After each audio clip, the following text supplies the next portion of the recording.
Good afternoon. Let's do some business. We are doing it live right here, doing more at 4 weekday afternoons. We get right down to business with the news-driven hour after Ben Shapiro and just before the 790 KBC News Blitz with Randy Wang at 5. Mottek on Money, live on the air for you right here on 790 KBC, streaming live online worldwide at kbc.com and the on-demand Mottek on Money podcast, kbc.com, Apple, iTunes, all your favorite podcast platforms. Record-shattering week on Wall Street and an important week for Main Street with new readings on inflation.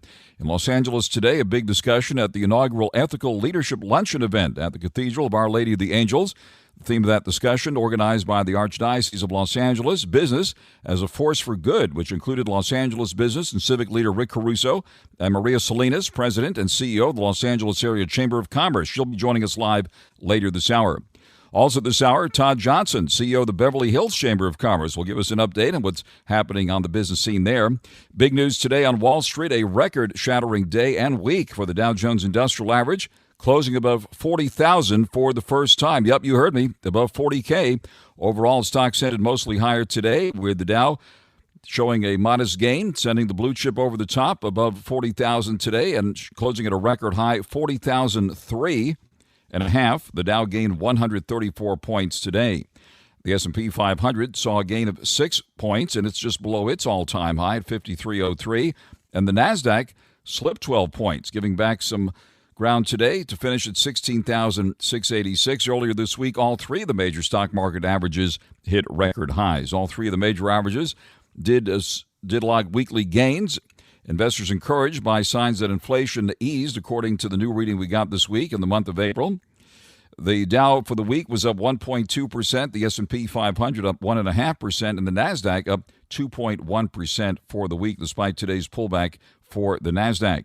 Looks like both the Nasdaq and S&P 500 have moved up now for 4 straight weeks, while the Dow is up 5 weeks in a row. Gold also shining again, a record-shattering week. Silver rallying to an 11-year high, copper hitting a record high, gold at a record high, up $31.90 today to end at $2,417.40 an ounce. That is a new record high settlement price. Silver also popping up $1.38 to $31.26 an ounce. That's the highest seen since February of 2013. Copper, which saw its July contract gain 17 cents to finish at $5.05 a pound, also hit a new record high. Oil also moving higher today. In fact, with nervous time continuing in the Middle East as well as in Eastern Europe, we saw oil futures moving up, contributing to gains for the week and prompting oil prices to settle above $80 a barrel for the first time this month. In New York, we saw oil move up 83 cents to 80.06 a barrel. And in London, Brent crude, the global benchmark, of 71 cents to 83.98 a barrel. Nervous time once again at the gas pumps. Oil prices ending the week with modest gains. Taking a look at what else is happening, meme stocks had a moment this week. GameStop and AMC, for example. We saw shares of GameStop and AMC Entertainment Holdings soaring this week after this guy, Keith Gill, also known as Roaring Kitty on social media, made a big splash back on social media after a 3-year hiatus. We'll talk about that and all of this here right now. Let's get started on your money, the markets, and the economy, and the whole works now with investment expert Jonathan HOENIG, Fox News contributor, portfolio manager at Capitalist Pig Hedge Fund, and author of the book Price is Primary, How to Profit with Any Asset in Any Market at Any Time. Jonathan HOENIG, happy 40K day here on Wall Street. Good afternoon to you, sir. Oh, Frank, it's great to be with you. I mean, so many stories to talk about. As you said, really an action-packed week on Wall Street. We thought it was going to be all about those meme stocks. You know, at one point this week, GameStop traded for more than $60 a share. It actually ended the week down about 15% in just 5 days, down to $20 a share. And the action was really in some of the other areas of the market rather than those meme stocks, which have always gotten the headlines. It was in areas, as you said, like gold, like value stocks, like shipping stocks, like utilities. I think there are places to make money in this market. But as you started out with, look, the Dow's been up for 5 weeks in a row. So we're certainly due for a pullback, given that it's going on more than a month, the market's been up. And market rallied on this latest inflation news. Curiously, gold hitting a record high, silver at an 11-year high just at a time when we're told inflation is easing. Isn't gold and silver supposed to be, aren't they supposed to be inflation hedges? And what do you think's going on here? Right. Well, I mean, weren't we also told, Frank, that inflation was going to be transitory? That was the word for a couple. Yeah, and now we're told, as you said, it's a little bit more sticky is the term now. And the fact, as you said, that all the strongest securities this week, I mean, on my screen, Frank, it wasn't the Mag 7, interestingly. I mean, it's been growth. It's been technology for so long that it seems that it's been leading the market higher. But this week, it really were so many of those commodities names that we've mentioned a few of them over the past couple of months. But as you said, copper, silver are breaking out to new 52-week highs. And because a rising tide lifts all boats, I think you have to believe price. And I think if I was putting money to work, GLD for gold, PPLT is the name we own over at capitalspig.com. That tracks platinum. But, these are bull markets. I don't think you fight. The move in commodities suggests that inflation is, in fact, heating up rather than calming down. Very interesting. So you're watching gold and platinum. What about silver and copper, for that matter, which they say copper is the only metal with a degree in economics, tracks the economy. So when copper goes up, supposedly the economy is supposed to be doing better. What about those?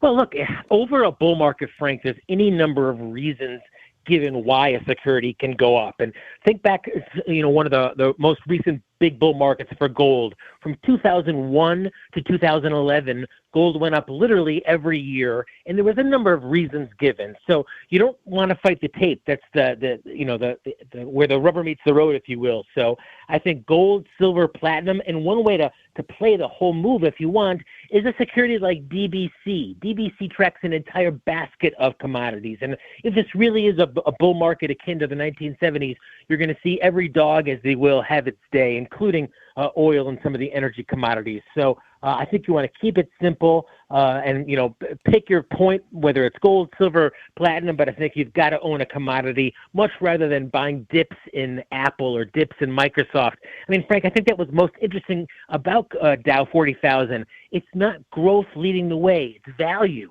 And, growth stocks have outperformed now for the better part of 11 years, basically since 2009. And I think value stocks are really starting to take the lead here. So whether it be commodities, whether it be the other types of value-oriented names, that's where you want to be putting money to work, not growth.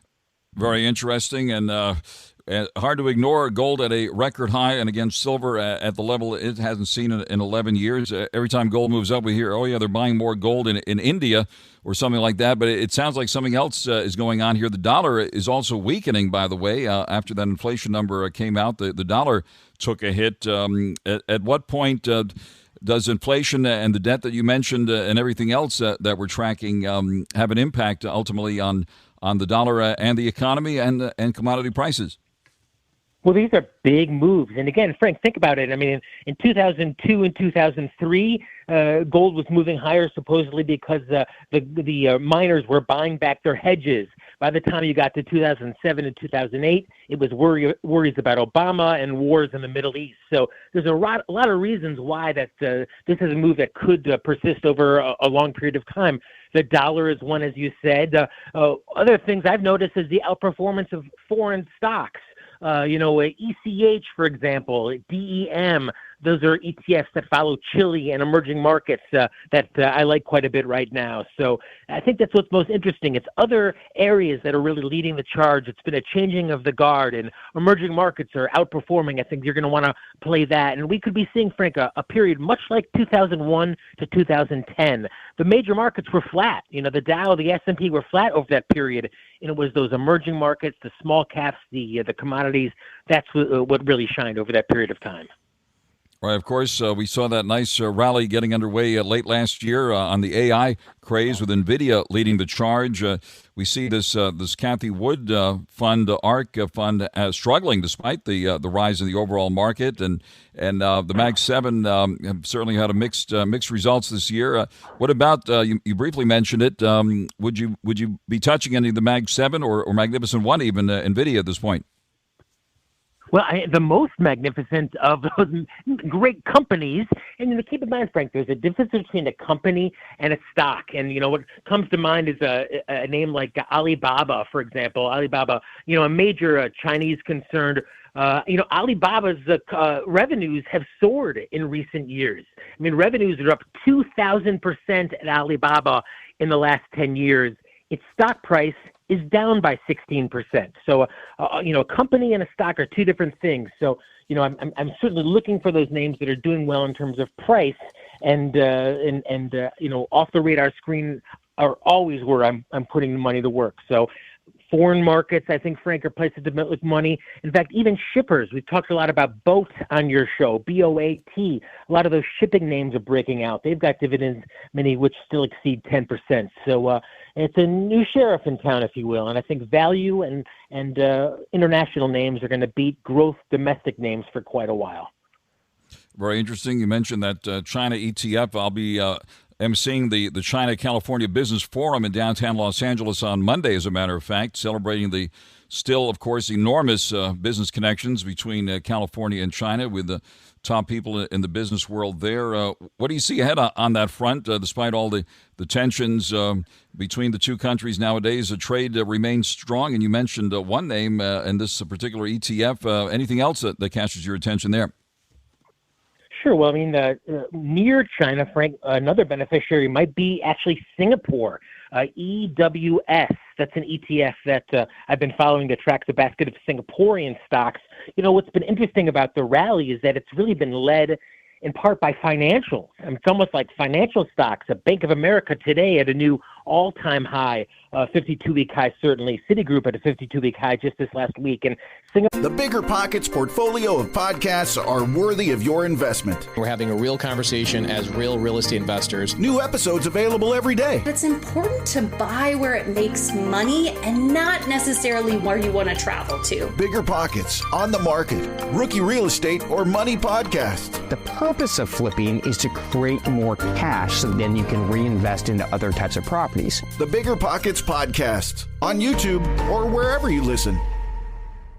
Singapore's market full of financials. They're doing well. They're breaking out. So if you're nervous about betting on China, and still certainly, China's the only thing that's impeding China, Frank, is its government. The more free a society, always the more profitable, and the more totalitarian China's become, the worse their market has suffered. So if you're concerned, understandably, about China, I think Singapore is a great place to consider diversifying. EWS is a name to consider. It's at a 52-week high as well. On the air live with investment expert Jonathan HOENIG, Fox News contributor and portfolio manager at Capitalist Pig Hedge Fund. And let me ask you this. We're watching what's happening certainly overseas. What about the defense contractor names with all of the upheaval in the world at the moment? Yeah, I mean, the one that stuck out to me is General Dynamics, GD. Let's take a look at that stock, up at $300 a share. 52-week high in that one. And, it's a great example of a non-sexy name, not a lot of AI plays, doesn't have a big consumer website, but it's a strong and steady name that's, as you said, breaking out for a number of reasons. Lots of unease in the world, and General Dynamics, I think, is going to be the best beneficiary of that name, much more than Boeing. Boeing is a fascinating name stock. I think 10 years ago would have been all about Boeing, but it's down 28% just this year. General Dynamics is the one you want to own for defense right now, in my opinion, Frank. All right, let's get to the exciting stuff now. Bitcoin roaring back somewhat this week, back close to 67,000 here at the moment. It had cracked below 60 recently after hitting a record high. So crypto's back in focus. What are your we talked to the biggest fans here who think it's digital gold and others who think it's rat poison. So we cover the full spectrum here. Where do you weigh in on the cryptos here?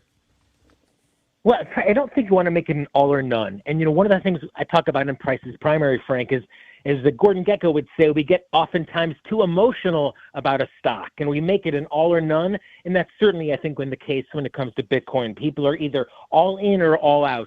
You call it digital gold. I think I'd much rather own the real gold, GLD, right now rather than Bitcoin. But for a portion of a portfolio, I think if you've got, as you said, believe the laser eyes, given that strength back up near $70,000 a coin, I don't think you fight Bitcoin. But given the fact, Frank, that many families are now in excess of $10,000 in credit card debt, I wouldn't be going into debt to buy Bitcoin. And if I had limited capital, I think GLD is a much better bet at an all-time high rather than Bitcoin struggling now still even to achieve $70,000 a coin. And certainly very volatile and volatility, big part of the crypto world. Get used to it, right? And what about oil? We mentioned it hitting above 80 here back in the U.S. And I see Valero looks like was among the big winners today, along with one of the mining names here as well. Freeport McMoran was up today more than 4%. Valero shares up nearly 5%. What about the oil names here? Yeah, indeed, Frank. I mean, that idea that a rising tide lifts all boats. And one way I think to play energy is the AMLP. This is an ETF. We've talked about it before. It owns a basket of what are called those master limited partnerships.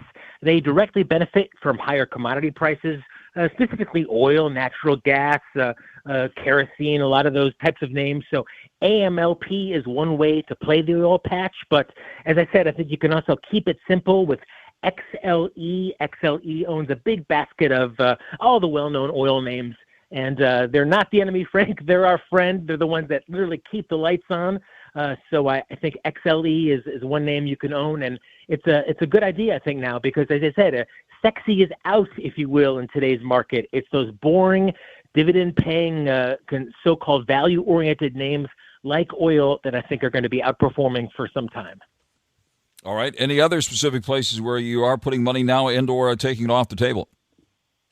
Well, you've got to be a real contrarian in the market, Frank, and, often go to something that's hated. And I can't think of anything that's more hated than tobacco. Now, look, I'm not recommending anyone start smoking, but if you're looking for real value-oriented names, Philip Morris, PM, quietly hit a new 52-week high this week. So Philip Morris is one that I'm taking a look at. And another that I mentioned today with Stuart Varney on Fox Business is British American Tobacco. That's BTI.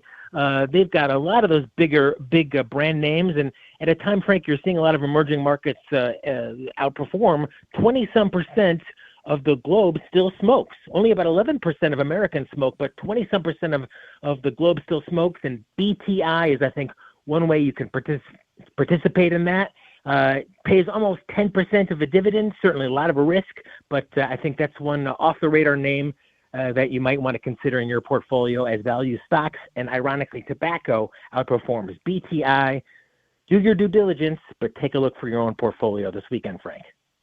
Perfect. And a smoking day and week on Wall Street. Record highs with the Dow closing about 40,000 for the very first time. Break out the cigars, at least. Jonathan HOENIG, Fox News contributor, portfolio manager at Capitalist Pig Hedge Fund, and author of the book Price is Primary, How to Profit with Any Asset in Any Market at Any Time. Jonathan, great day here. Thank you very much for sharing your expertise with us live on the air here on 790 KABC.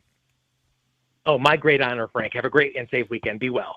You too. Thank you very much, Jonathan. Folks, people like you and me have our ear to the ground on all things business. We like to be informed and indeed well prepared. As important as finance is, I want you to have a plan in case you're hit by someone not paying attention to the road. Thinking ahead serves us well, and even still we can get caught off guard as people are so focused on their destination that they might not have a plan if they're in an accident that's not their fault. That's why I encourage you to put my friend attorney Clark Fielding's number in your phone. That number is 833-88-SHARK. So if you're in an accident, you'll be ready with your strategy to make Clark Fielding your very first call. Fielding Law aims for the highest possible settlements, considering you might need long-term care, rehab, compensation for lost wages, and any ongoing physical or emotional pain. So if you're hurt in any kind of accident, call for a free consultation with Fielding Law. You can trust them. They're honest, respected, and your strategy in case you get into that unexpected accident. Motorcycle, truck, pedestrian, scooter, hit-and-run, boating, or bike accidents, you name it. The number to call is 833-88-SHARK. That's 833-88-SHARK, or go to clarkthesharklaw.com. 790 KBC welcomes James Taylor. Yep, you guessed it, to the Hollywood Bowl May 29th. Tickets are on sale now at Ticketmaster.com. Right now, caller 9 wins at 1-888-795-2222. You can get a pair of tickets to the show if you are caller number 9. Call right now, 1-888-795-2222.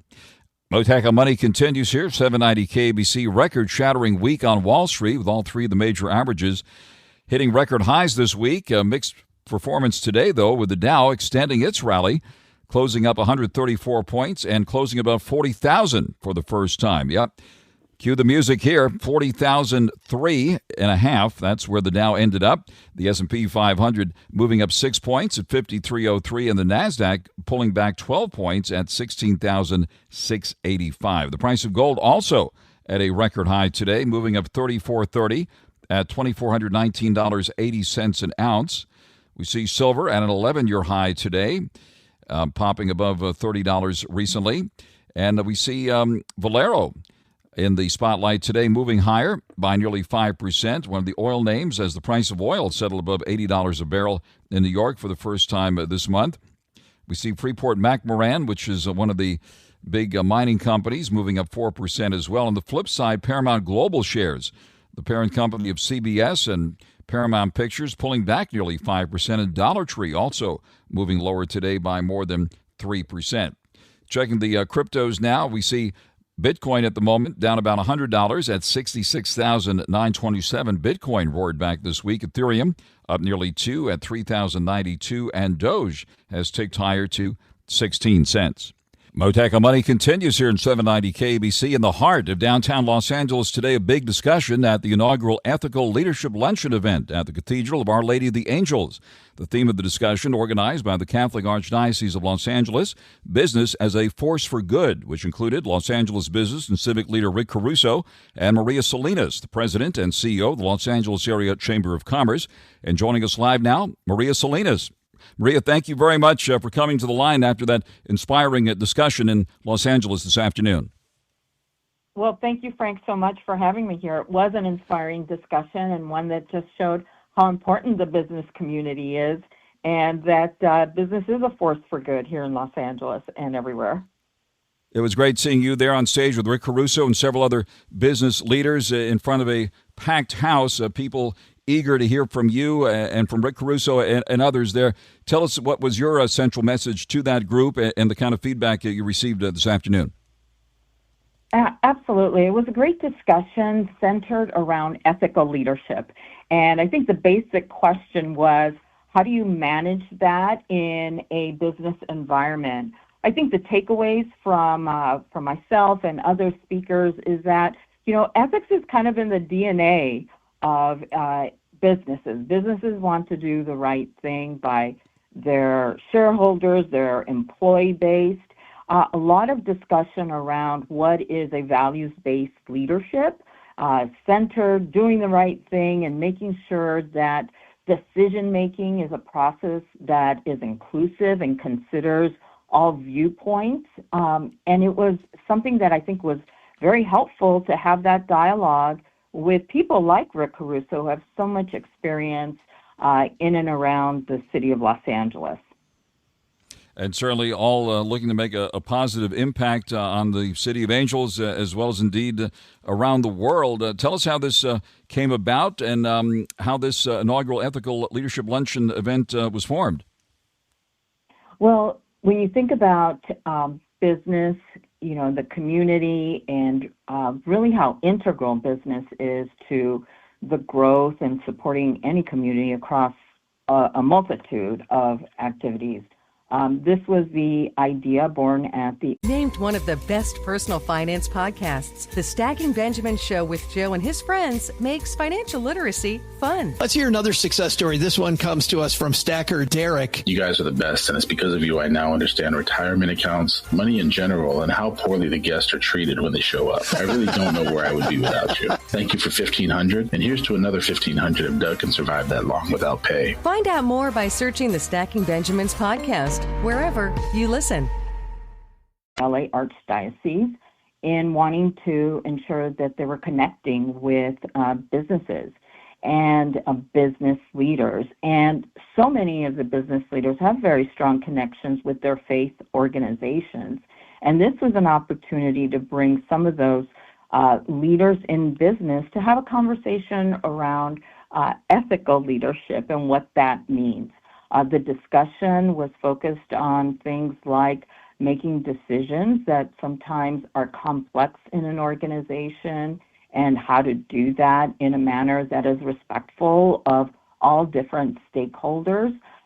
There was conversation about how to communicate with a younger generation that may be thinking about their future a little differently, that are entering the workforce with more of a value-centered outlook.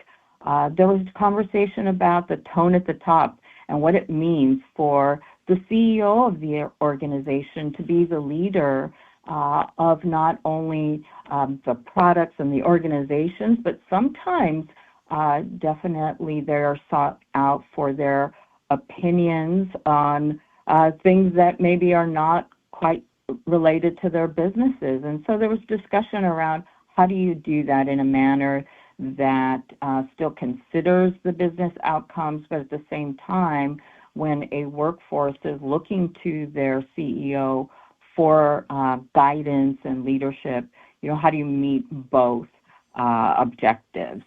Definitely an opportunity for a good discussion with also Bob Graziano, an executive from JP Morgan Chase, was on hand to also provide his insights.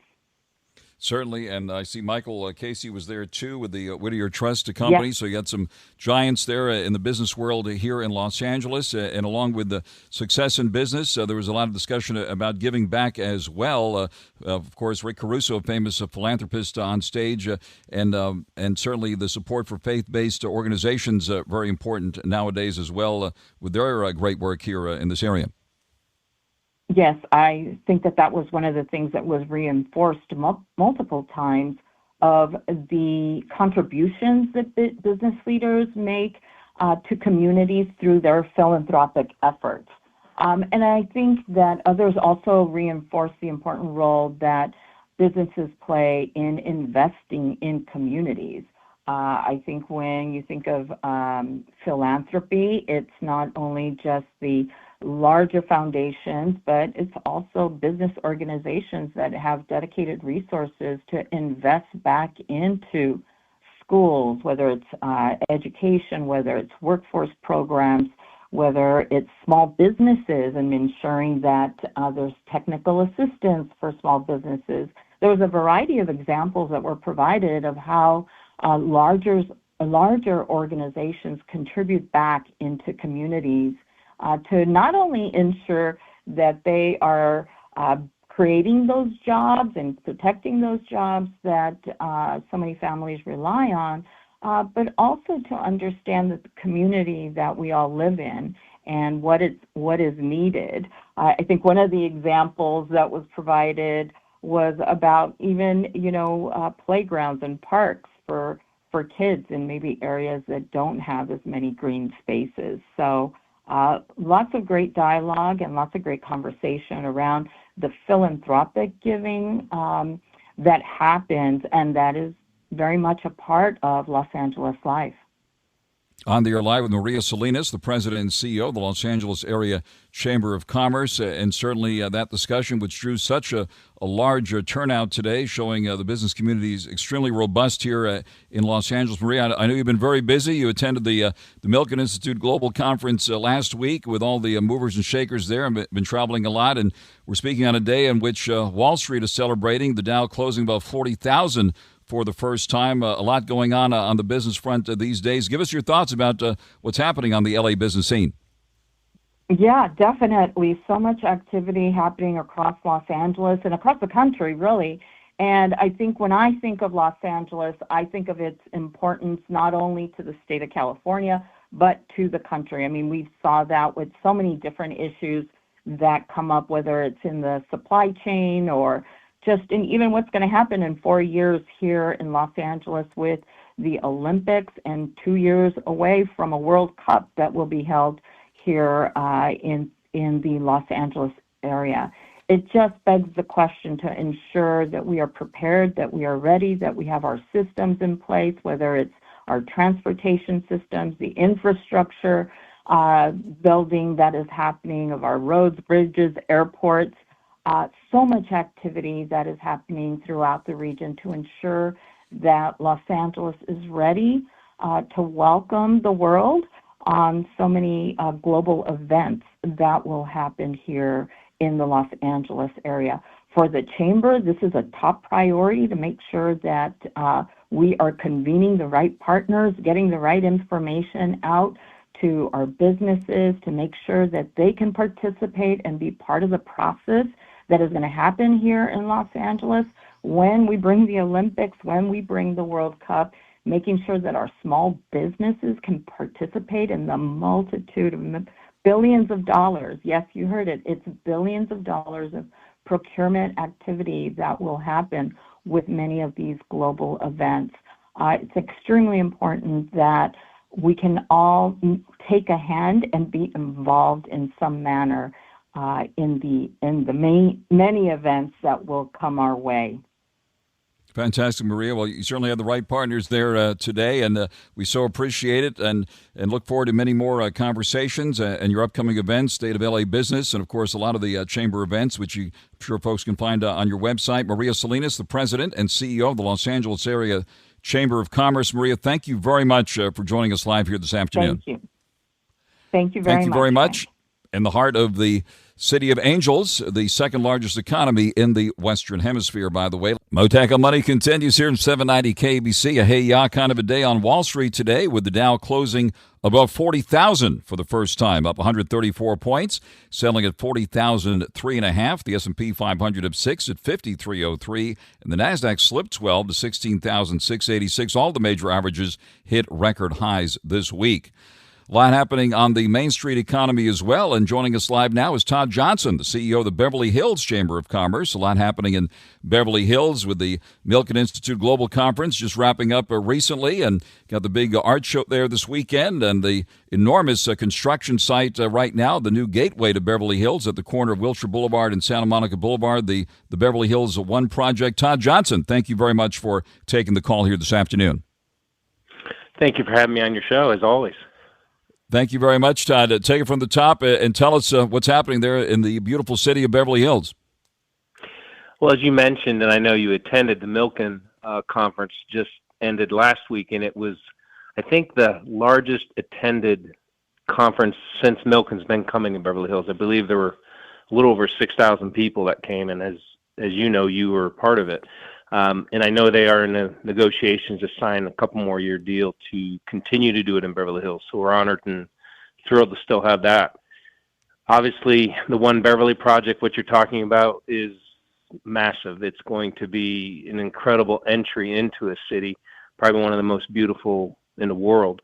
It'll put up 2 towers of luxury condos, which will have clear views to the ocean and to the hills of Beverly Hills and Bel Air, and it'll be spectacular. The third tower is going to be an Aman hotel, a boutique hotel. There'll also be some really good food and beverage coming in, and the highlight, I think, is they're putting in just about 8 square acres of green space.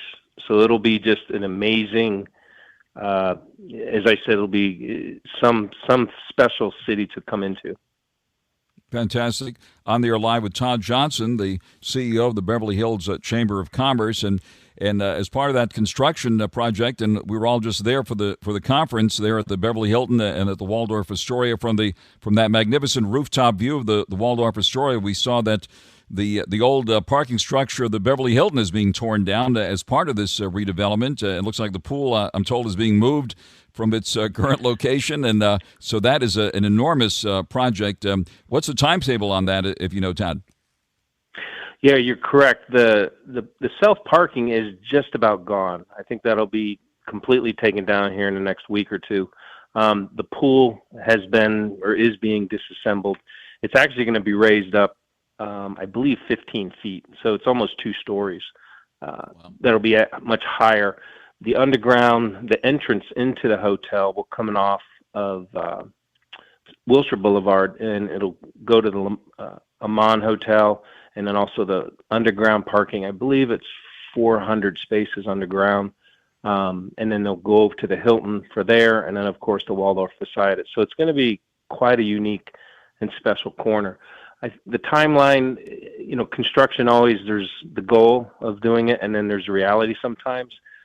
I think the plan is to hopefully have the whole project roughly completed a little before the Olympics. That's 2028. Be here before you know it. In the meantime, a lot going on with events, and I see they're setting up for the art show now this weekend. That's the next big thing coming here this weekend, right? Correct. That'll start. It'll be tomorrow and Sunday, and there's somewhere between 8,000 people, I think, come in for that. And it's some incredible art pieces that artists come from all over the state and actually out of the state as well.